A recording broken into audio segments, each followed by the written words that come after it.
Fala pessoal, grande abraço do professor Evaldo Munareto. Pessoal, nesse vídeo aqui vamos tratar um pouquinho de maneira mais pausada, mais detalhada sobre a Revolução Francesa. É claro que falar sobre a Revolução Francesa é um desafio imenso, porque é um dos momentos mais emblemáticos e complexos da história da humanidade, né? Especialmente da história do Ocidente. Nesse nosso encontro de hoje, vou tentar passar para vocês algumas informações sobre os antecedentes da Revolução Francesa, algumas das suas causas mais importantes. Inicialmente, vamos definir esse conceito. Quando nós falamos de Revolução Francesa, estamos falando de um levante do terceiro Estado contra o antigo regime. Observe que em história, cada palavra tem o seu significado específico e importante. Não são palavras jogadas ao vento. Revolução Francesa, um levante do terceiro Estado contra o antigo regime. Primeiro, o que é um levante? O levante é uma grande revolta dentro de um país envolvendo vários segmentos sociais descontentes e insatisfeitos, é claro, com a estrutura de poder vigente. Portanto, um levantar-se, um levante. Um levantar-se de segmentos sociais que se sentem oprimidos, explorados e prejudicados pelo sistema de poder vigente. Terceiro estado é o conjunto da sociedade que está descontente com o antigo regime. Na sociedade francesa, lá do século XVIII, a organização social contemplava 3 estados, ou seja, 3 camadas sociais. O primeiro estado era composto basicamente pelo clero católico, pelos membros da Igreja Católica. E o segundo estado composto pela nobreza, pelos senhores de terras e armas. Observe que o primeiro e segundo estados tinham lá suas vantagens e seus privilégios e, portanto, apoiavam o antigo regime, apoiavam o governo absolutista.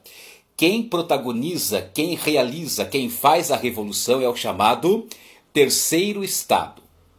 E atenção para a composição do terceiro estado. Para você ter uma ideia, lá na França de 1780, o terceiro estado representava 96% da população francesa, quase que a totalidade. Por quê? Porque o terceiro estado reunia dentro desse mesmo grupo uma série de grupamentos sociais. Quem compunha o terceiro estado? As diversas burguesias, a burguesia financeira, a burguesia mercantil, a burguesia industrial, mais os sans-culottes, que eram os operários e artesãos, enfim, os trabalhadores urbanos ali da França, e a grande massa camponesa. Atentem para um dado, em 1780 a França tinha mais ou menos 25 milhões de habitantes. Desses 25 milhões, 21 milhões pertenciam ao terceiro estado. Então observe que o chamado antigo regime, o ancien régime, né? O antigo regime absolutista favorecia apenas 3 a 4% da população francesa, ou seja, família real, a corte, a nobreza e o clero. Muito bem, então voltemos para a definição, para você anotar. O que foi então a Revolução Francesa? Um levante do terceiro estado contra o antigo regime.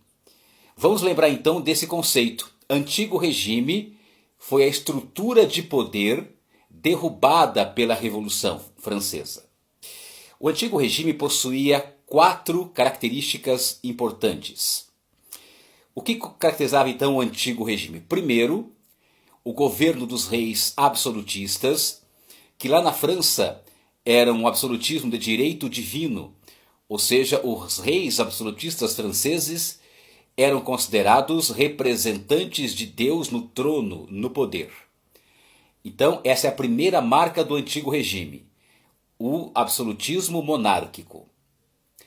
Segunda marca, o mercantilismo, a política econômica do Estado absolutista, ou seja, as decisões econômicas do país eram tomadas pelo próprio rei, pelo rei absolutista. Portanto, não havia liberdade econômica no mercantilismo.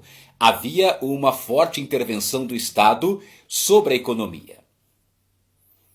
Um terceiro aspecto do antigo regime era a concessão de privilégios ao clero e à nobreza, é claro, ao primeiro e ao segundo estados, que não queriam mudar nada. Por óbvio, quem tem vantagens, não é? Quem tem privilégios, não está nem um pouco interessado em mudar aquela estrutura, em mudar aquela situação. Portanto, o primeiro estado, que era o clero, o segundo estado, que era a nobreza, não queriam mudanças. E a quarta marca do antigo regime, a intolerância política e religiosa, as perseguições, as censuras que o Estado absolutista impunha sobre a sociedade francesa em geral, naquele momento, naquele século XVIII. Então, para iniciar a estudar a Revolução Francesa, é importante anotar esta definição conceitual, porque a partir dela você vai desenrolando, vai desdobrando, né, os aspectos do próprio processo revolucionário. Então, relembrando, Revolução Francesa foi um levante do terceiro estado contra o antigo regime. Ok? Em outras palavras, né, alguns professores, autores, vão definir a Revolução Francesa com outras palavras, né, mas com o mesmo sentido. A Revolução Francesa como sendo um movimento liderado pela burguesia, com forte presença e participação popular, inspirada nas ideias do iluminismo contra justamente o antigo regime. Ok, galera? Esse vídeo aqui é apenas para justamente definir esse conceito e dar substância a cada palavra que aparece nessa conceituação.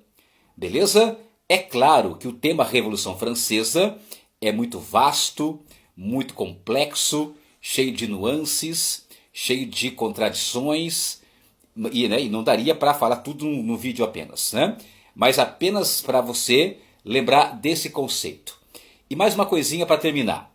Durante a Revolução Francesa, entre 1789 e 1799, lá no final do século XVIII, durante essa década revolucionária, o próprio terceiro estado, que tinha um inimigo comum, que era o antigo regime, derrubar o antigo regime, o próprio terceiro estado, dado a sua heterogeneidade, também tinha muitas divergências, claro, de interesses e objetivos.